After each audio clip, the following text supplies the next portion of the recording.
surprise guest here. Jay tells me that you guys have been missing me. So I thought I'd come by and just say hello.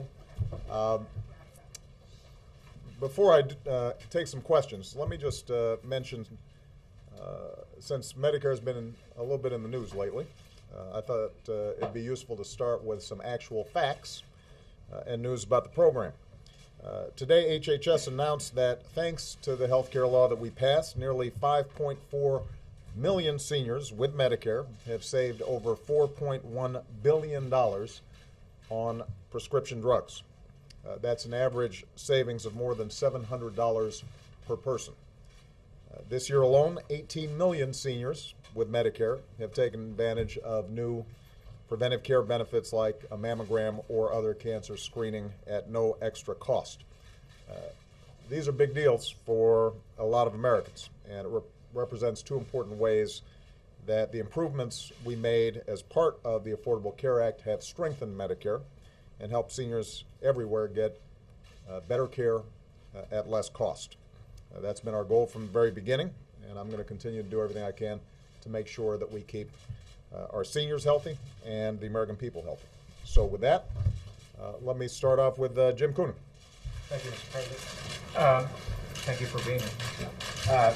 You're no doubt aware of the comments that Missouri Senate candidate Republican Todd Akin made on rape and abortion. Wondered if you think those views represent the views of the Republican Party in general. They've been denounced by your own rival and other Republicans.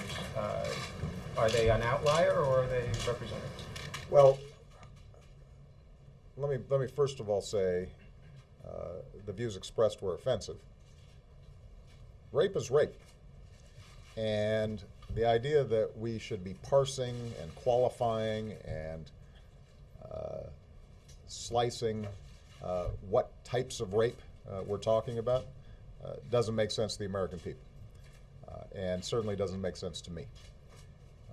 So what I think these comments do underscore is why we shouldn't have a bunch of politicians, a majority of whom are men, making healthcare decisions on behalf of women.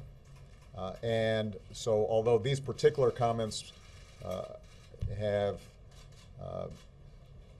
led Governor Romney and other Republicans to distance themselves, I think the underlying notion that we should be making decisions on behalf of women for their health care decisions, or qualifying forcible rape versus non-forcible rape. I think those are broader issues, and that is a significant difference in approach between me and the other party. But I don't think that they would agree with the senator from Missouri in terms of his statement, which was way out there. Should he drop out of the race? You know, he was nominated by the Republicans of Missouri. I'll let them sort that out. Nancy Cordes. Yes, Mr. President, thank you. As you know, your opponent recently accused you of waging a campaign filled with anger and hate, and you told Entertainment Tonight that anyone who attends your rallies can see that they're not angry or hate-filled affairs. But in recent weeks, your campaign has suggested repeatedly, without proof, that Mr. Romney might be hiding something in his tax returns. They have suggested that Mr. Romney might be a felon for the way that he handed over power of Bain Capital. And your campaign and the White House have declined to condemn an ad by one of your top supporters that links Mr. Romney to a woman's death from cancer.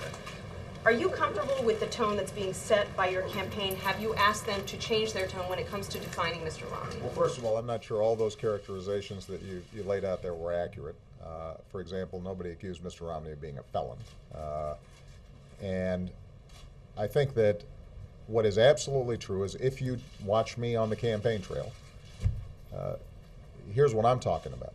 I'm talking about how we put Americans back to work. And there are sharp differences between myself and Mr. Romney in terms of how we would do that. He thinks that if we roll back Wall Street reform, roll back the Affordable Care Act, otherwise known affectionately as Obamacare, that somehow people are going to be better off. I think that if we are putting teachers back to work and rebuilding America and reducing our deficit in a balanced way, that's how you put people back to work. That is a substantive difference. That's what I talk about on the campaign. when it comes to taxes. Governor Romney thinks that we should be cutting taxes by another $5 trillion, and folks like me would benefit disproportionately from that. I think that it makes a lot more sense, and have put out a detailed plan for a balanced approach that combines tough spending cuts with asking people like me, millionaires and billionaires, to do a little bit more. That's a substantive difference in this campaign, whether it's on wind energy or how we would approach funding education. Those are the topics that we're spending a lot of time talking about in the campaign. Now, if you look at the overall trajectory of our campaign and the ads that I've approved and are produced by my campaign, you'll see that we point out sharp differences between the candidates, but we don't go out of bounds. And when it comes to releasing taxes, that's a precedent that was set decades ago, including by Governor Romney's father. And for us to say that it makes sense to release your tax returns, as I did, as John McCain did, as Bill Clinton did, as the two President Bushes did, I don't think is in any way out of bounds. I think that is what the American people would rightly expect, is a sense that if, particularly when we're going to be having a huge debate about how we reform our tax code and how we pay for the government that we need, I think people want to know that, everybody's been playing by the same rules, including people who are seeking the highest office in the land. This is not an entitlement, being President of the United States. This is a privilege, and we've got to put ourselves before the American people to make our case. Well, why not send a message to the top super PAC that's supporting you and say, I think an ad like that is out of bounds. We shouldn't be suggesting that. So let's take that particular issue, as opposed to, because you lumped in a whole bunch of other stuff that I think was entirely legitimate. I don't think that Governor Romney is somehow responsible for the death of the woman that was portrayed in that ad. But keep in mind, this is an ad that I didn't approve, I did not produce, and as far as I can tell, has barely run. I think it ran once. Now, in contrast, you've got Governor Romney creating as a centerpiece of his campaign this notion that we're taking the work requirement out of welfare, which every single person here who's looked at it says is patently false. Right? What he's arguing is somehow we have changed the welfare requirement, the work requirement in our welfare laws. And in fact, what's happened was that my administration, responding to the requests of 5 governors, including 2 Republican governors, agreed to approve giving them, those states, some flexibility in how they manage their welfare rolls, as long as it produced 20% increases in the number of people who are getting work. So in other words, we would potentially give states more flexibility to put more people back to work, not to take them off the work requirement under welfare. Everybody who's looked at this says what Governor Romney is saying is absolutely wrong. Not only are his super PACs running millions of dollars worth of ads making this claim, Governor Romney himself is approving this and saying it on the stump. So the contrast, I think, is pretty stark. That's, they can run the campaign that they want, but the truth of the matter is you can't just make stuff up. That's one thing you learn as President of the United States. You get called into account.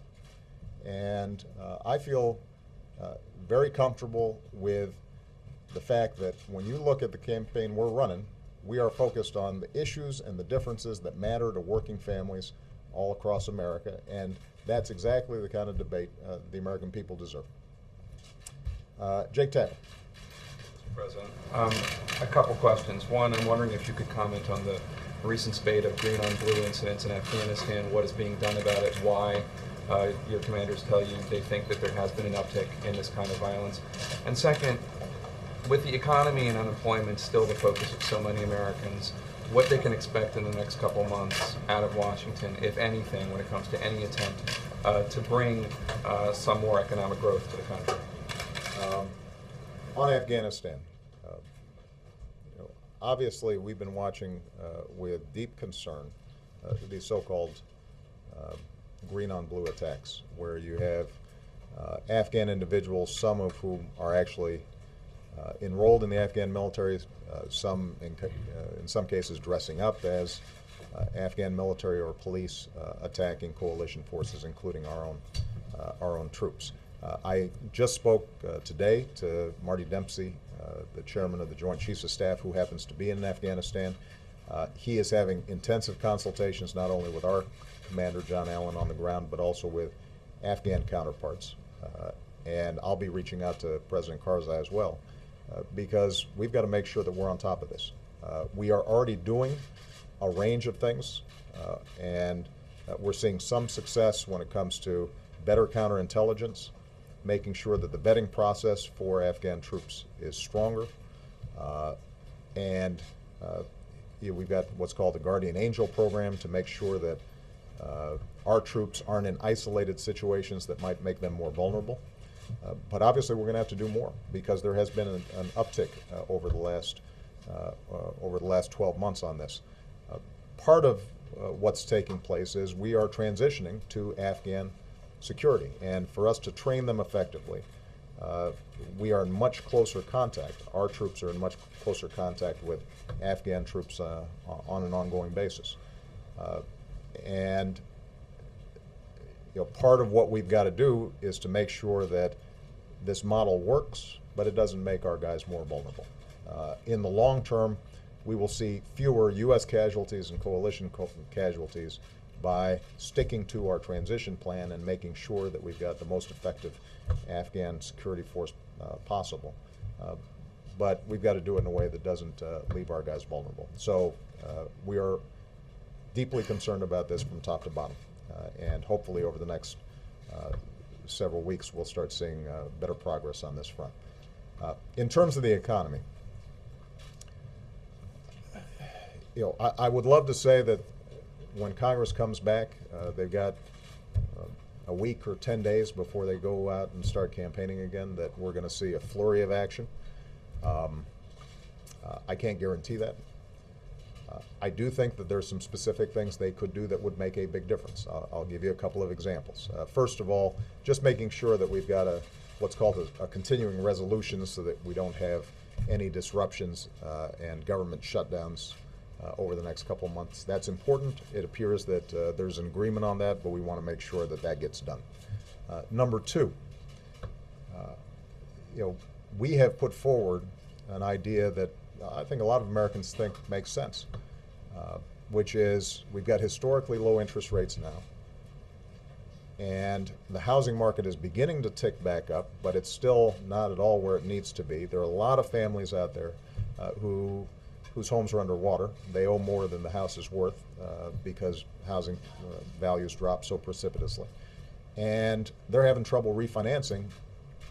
We're going to be pushing Congress to see if they can pass a refinancing bill that puts $3,000 into the pockets of the average family who hasn't yet refinanced their mortgage. That's a big deal. That $3,000 can be used to strengthen the equity in that person's home, which would raise home values. Alternatively, that's $3,000 in people's pockets that they can spend on a new computer for their kid going back to school, or new school clothes for their kids. And so that would strengthen the economy as well. Obviously, the biggest thing that Congress could do would be to come up with a sensible approach to reducing our deficit in ways that we had agreed to and talked about last year. And I continue to be open to seeing Congress approach this with a balanced plan that has tough spending cuts, building on the $1 trillion worth of spending cuts that we've already made, but also asks for additional revenue from folks like me, from folks in the top 1 or 2%, to make sure that folks who can least afford it aren't suddenly bearing the burden, and we're providing some additional certainty to small businesses and families going forward. Alternatively, they could go ahead and vote for a bill that we've said would definitely strengthen the economy, and that is giving everybody who's making $250,000 a year or less certainty that their taxes aren't going to go down next year. That would make a big difference. Now, obviously, the Republicans have voted that down already once. It's not likely, realistically, that they're going to bring it back up again before Election Day. But my hope is after the election, people will step back and recognize that that's a sensible way to bring down our deficit and allow us to still invest in things like education that are going to help the economy grow. So, Chuck Todd. Mr. President, update us on your latest thinking on where you think things are in Syria, and in particular, whether you envision using U.S. military, if simply for nothing else, the safekeeping of the chemical weapons, and if you're confident that chemical weapons will be safe. But I also want to follow up on an answer you just gave to Nancy. You said that one of the reasons you wanted to see Mitt Romney's tax returns was you want to see if everybody is playing by the same set of rules. It actually goes to the question she asked, which is this implication. Do you think there's something Mitt Romney is not telling us in his tax returns that indicates he's not playing by the same set of rules? There's a difference between playing by the same sets of rules and doing something illegal. And in no way have we suggested the latter. But the first disclosure, the 1 years of tax returns that he disclosed, indicated that he used Swiss bank accounts, for example. Well, that may be perfectly legal, but I suspect if you ask the average American, do you have one? And is that part of how you manage your tax obligations? They would say no. They would find that relevant information, particularly when we're going into a time where we know we're going to have to make tough choices, both about spending and about taxes. So, I think the idea that this is somehow exceptional, that there should be a rationale or a justification for doing more than the very bare minimum, has it backwards. I mean, the assumption should be you do what previous presidential candidates did dating back for decades. And Governor Romney's own dad says, well, the reason I put out 10 or 12 years is because any single year might not tell you the whole story. And everybody's, I think, followed that custom ever since. The American people have assumed that if you want to be president of the United States, that your life's an open book. When it comes to things like your finances. I'm not asking to disclose every detail of his medical records, although we normally do that as well. I mean, this isn't sort of overly personal here, guys. This is pretty standard stuff. I don't think we're being mean by asking you to do what every other presidential candidate's done, right? It's what the American people expect. On Syria, obviously, this is a very tough issue. I have indicated repeatedly that President al-Assad has lost legitimacy, that he needs to step down. So far, he hasn't gotten the message and instead has doubled down in violence on his own people. The international community has sent a clear message that rather than drag his country into civil war, he should move in the direction of a political transition. But at this point, the likelihood of a soft landing seems pretty distant. What we've said is, number one, we want to make sure we're providing humanitarian assistance, and we've done that to the tune of $82 million, I believe, so far. And we'll probably end up doing a little bit more because we want to make sure that the hundreds of thousands of refugees that are fleeing the mayhem, that they don't end up creating or being in a terrible situation, or also destabilizing some of Syria's neighbors. The second thing we've done is we said that we would provide, in consultation with the international community, some assistance to the opposition in thinking about how would a political transition take place, and what are the principles that should be upheld in terms of looking out for minority rights and human rights, and that consultation is taking place. I have, at this point, not ordered military engagement in the situation, but the point that you made about chemical and biological weapons is critical. That's an issue that doesn't just concern Syria, it concerns our close allies in the region, including Israel. It concerns us. We cannot have a situation where chemical or biological weapons are falling into the hands of the wrong people. We have been very clear to the Assad regime, but also to other players on the ground, that a red line for us is we start seeing a whole bunch of chemical weapons moving around or being utilized. That would change my calculus. That would change my equation. It's somehow under, it's safe. In a situation this this volatile, I wouldn't say that I am absolutely confident. What I'm saying is we're monitoring that situation very carefully. We have put together a range of contingency plans. We have communicated in no uncertain terms with every player in the region that that's a red line for us, and that there would be enormous consequences if we start seeing movement on the chemical weapons front, or the use of chemical weapons. That would change my calculations significantly. So, all right. Thank you, everybody.